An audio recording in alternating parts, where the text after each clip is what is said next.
चाकरी छाड़ी कृषि कार्य करुछंती दिव्यज्योति। एभली जड़े नियारा उच्च शिक्षित युवक हेउछंती भंडारी पोखरी ब्लॉक दक्षिणबाड़ पंचायत मनोहरपुर ग्रामर दिव्यज्योति महापात्र। पिता स्वर्गत उपेन्द्र प्रसाद महापात्र और माता स्वर्गत बासंती लता महापात्रଙ୍କ एकमात्र पुत्र दिव्यज्योति जड़े उच्च शिक्षित अटंती। से शिक्षा क्षेत्र में एमकॉम सहित एमबीए और अन्य उच्च डिग्री हासिल करिथिबा बेले 12 वर्ष धरी राजधानी रे रही अध्यापना करुथिले। हेले गाँ माटीर आकर्षण और चाष जमीर ममता तांकु टाणी आनिथिला मातृभूमि को।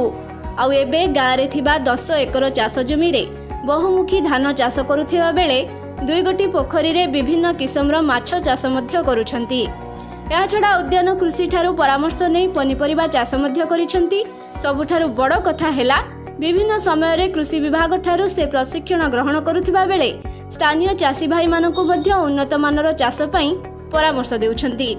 खाली सेतिकी नुहे, निज प्रचेष्टा रे कृषि भित्तिक श्री आग्रो फार्म खोलिथिबा बेले सेथिरे स्थानीय चाषी मानकु रिहाती मूल्य रे उन्नत किस्मर बिहन, रासायनिक तथा जैविक सार और कीटनाशक औषध मध्य जोगाई देउछंती।